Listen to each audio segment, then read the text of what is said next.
Guten Tag, mein Lieblings. We are here today in a wonderful village. I've just been walking through the village of Bleasby, in between Nottingham and Newark. Only takes about 25 minutes on the train. Look at this beautiful day. How can I not come out on the cemetery seat today? I did find this through just looking at the map of where the train stops between here and Newark, and thought there was either Fiskerton, Rolleston and Bleasby, and I thought, well, this one had a beautiful old church on this beautiful day, so we'll start here. I'll do the other cemetery seats another day, but I do like finding some new ones. So there is quite a bit of history to the town of Bleasby. I will relay that to you shortly, but I don't think you can get in the church. Definitely not. Look at this caged door. Alas, look at these old gravestones. How great these gravestones look. So, a bit of history first. So as I was coming through the town of Bleasby, which is beautiful, it's so peaceful here, there's like millionaire mansions everywhere, so there's nobody walking, and I passed a telephone box which was just filled with books, and you could just take books and borrow them and bring them back when you want. Totally a village I'd love to live in, if I was a millionaire. Anyway, so would you like to know some history of Bleasby? Okay, shall we begin? It was an important crossing point to Lincoln and out to the coast through the River Trent. So the River Trent does run along the side. I might walk up there, we'll see. The road does lead that way. If you continue down this main high road, we'll see. So the site of Bleasby is actually where King Edwin was baptized. So that was in 627 AD. He was a pagan king and was the king of all of England except for Kent. So he wanted to obviously be the king of everywhere. So he wanted to marry the daughter Ethelberg. Sorry, reading my own writing that I jotted down on the way here. So to marry her, he had to convert to Christianity. So he was baptized in the River Trent that's here. So he then was able to unify all of England. So I thought that was quite awesome, because you rarely hear of pagan kings. So let's take a look around all of the area. I do see that someone's mowing the grass, as usual. It is very overgrown, so I'm glad to see that it's being mown. But I'll try and stay away from that so you can hear me as I'm walking around.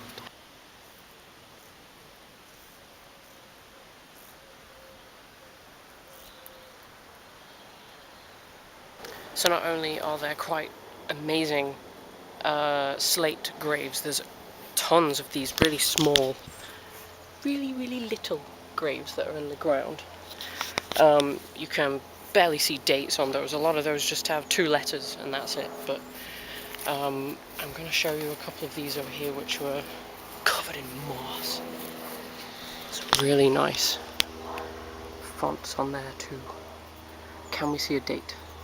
1766. Very pretty. So look at these over here. Thomas Aldridge, beautiful font on there. That are just alongside these really mossy ones. So that's 1852, so we've got 100 years difference in between these. Look at that one over there, that's covered in moss. Tombage near the doorage.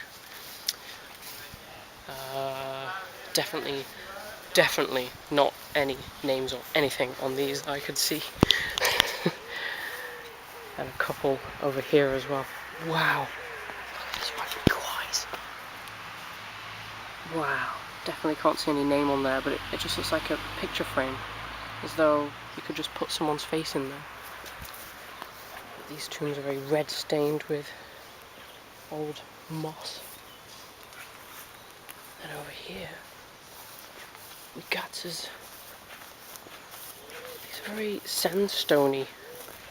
Who would ever make a gravestone out of sandstone? I mean, look how eroded they are. There's nothing on there anymore.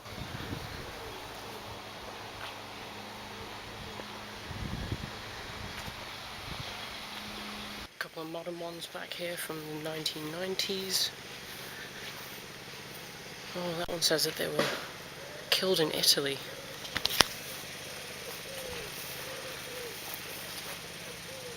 and their wife, the novelist, poet and friend. Beautiful tombs. These, because of the moss and the algae on, these actually look like they're made from metal. I know they're not, but wow, are they beautiful. Both laying next to each other, and check out the colours. Just get down close here. Whoa. There's oranges and reds. Lovely little open garden bit back here as well with like a tree bridge.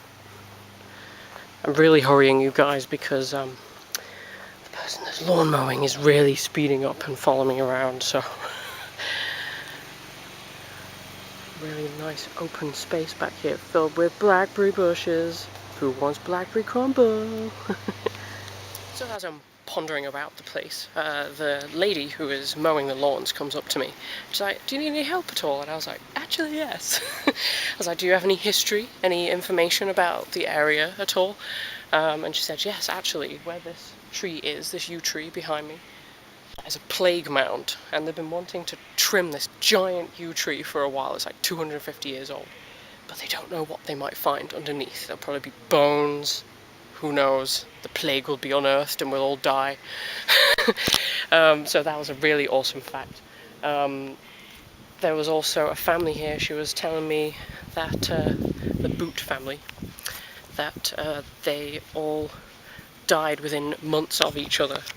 So we had Kathleen Mary to start with, and then the other members of the family further down, as one of them committed suicide afterwards, another one was like died of grief and all that kind of thing. So I was amazed by that. There we go, John William Boot and his wife.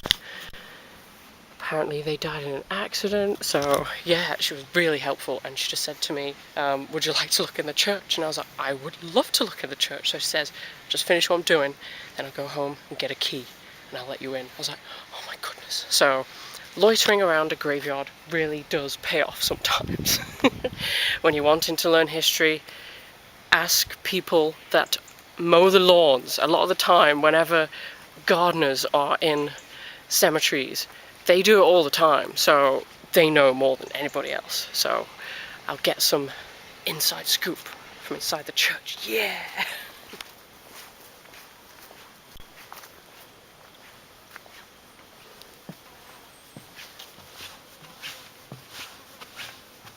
Wow. Beautiful. I just followed this path through that giant nettle stack, and I thought, where does it lead to? There's this beautiful little brook that's down here. I guess it leads back to the town eventually. I might continue that walk through there. But first we gotta get in that church. And it just chimed, as you just heard, so I'm going. John Marsh organ, and John Marsh, who built the organ, his son became vicar here and brought it with him. Oh, I see. So it's somebody's house, and then it's ended up here. Wow. And so that's the organ. And they had an organ convention here in July. They all got excited about, because we knew it was here, but they didn't know it was here. Wow, look at that. And they came and they restored it. They had all the pipes out. They had a good play of it, and I've never seen one that colour before, like so ornate. yeah. Wow.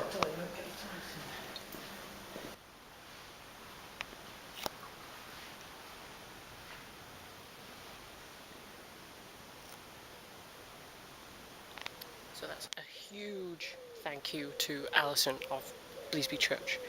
I couldn't be any more thankful for actually being let inside some information here. And as I was filming, you probably heard she was saying about organ conventions and that the organ had been repainted, restored. There's a convention for everything, right? So, but it was incredible inside. It was so welcoming and cozy. So I think that's going to wrap it up because it's getting a little dull now. But for me, it is Toodle Pip. I hope you've enjoyed this tour around Bleasby Church. Please come visit. It's quite the half new church, half wildflower side to it. So if you love nature with your cemeteries, they're gonna love this one. So bye for now for everybody. Bye bye! So to finish this vlog, who would like to see the River Trent which is where King Edwin was baptized from his pagan heathenism to be a Christian.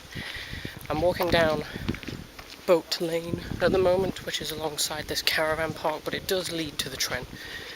Whether or not this is a pointless endeavour, I'll just have to walk all the way back, but I thought it would be a nice ending. When I looked it up on the Googles, it did seem that you could at least view it, so why not, eh? This road most likely was here for the reason of people getting down to the river, so let's have a look. Made it, everybody. I remember reading on Wikipedia, doing my research, that there was a bridge that used to be here, and the only remains of it is the motor. So, I have found that also. Here was from what I remember correctly, sorry if I'm wrong everybody, but I believe this is the motor that raised and lowered the bridge that would have gone over here. Here we have River Trent, where heathens were made Christian. So peaceful around here, I can't get over it.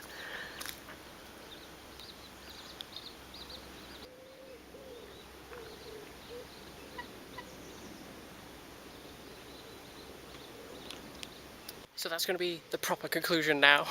I'm going to walk back up this boat lane, back up into the wonderful town of Bleasby, and I believe there's a tea room. I'm going to find it. But I hope you've enjoyed this tour around Bleasby, sleepy little village. Come and have a look at it, see its heathen transformed into Christianity heritage, and come check out the church, because it's wonderful. It really is age-old, crumbly, gravestone goodness. So from me, it is a proper goodbye this time. Bye everybody, till next time.